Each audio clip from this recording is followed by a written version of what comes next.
A parábola do banquete de casamento se encontra lá em Mateus 22.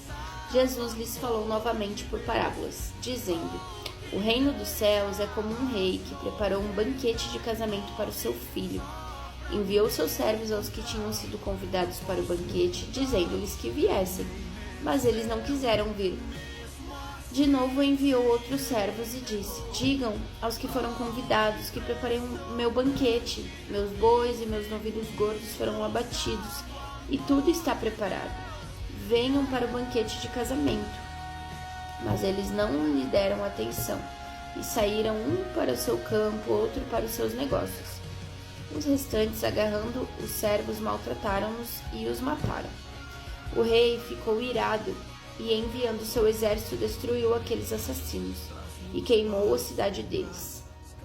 Então disse aos seus servos... Bom, vamos parar um pouquinho aqui. Aqui eu creio que está falando nessa parábola sobre o povo escolhido de Deus, o povo de Israel, né?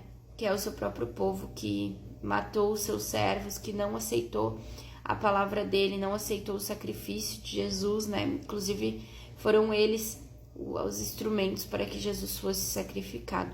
Então, creio que até ali está falando sobre os convidados, os escolhidos, o povo de Deus. Amém? Então, continuando aqui no versículo 8. Então disse aos seus servos: O banquete de casamento está pronto, mas os meus convidados não eram dignos. Vão às esquinas e convidem para o banquete todos os que vocês encontrarem. Então os servos saíram para as ruas e reuniram todas as pessoas que puderam encontrar, gente boa e gente má, e a sala do banquete de casamento ficou cheia de convidados. Mas quando o rei entrou para ver os convidados, notou ali um homem que não estava usando veste nupcial e lhe perguntou: Amigo, como você entrou aqui sem veste nupcial? O homem emudeceu. Então o rei disse aos que serviam: Amarrem-lhe as mãos e os pés e lancem-no para fora nas trevas. Ali haverá choro e ranger dos dentes.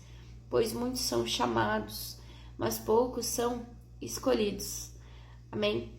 Então aqui a gente vê que Jesus ele abriu o evangelho, o reino, para todos. Todos são chamados, todos somos amados.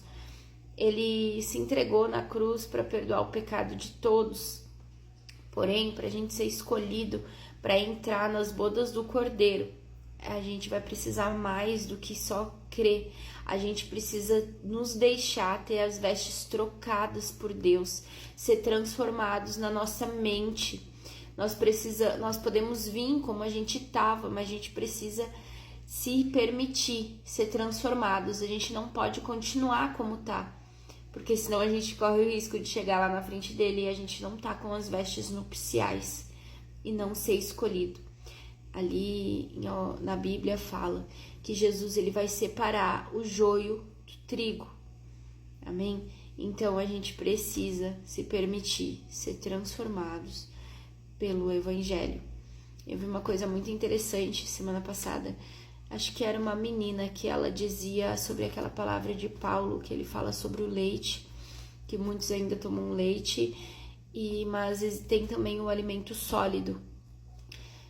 O leite, ele é aquele evangelho de amor, você é amado, Deus ele vai te curar, e é tudo verdade, com certeza.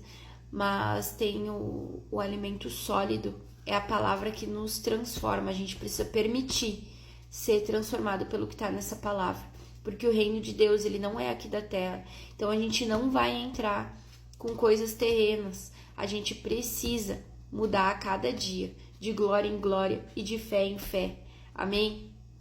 Permita-se ser transformado por Deus.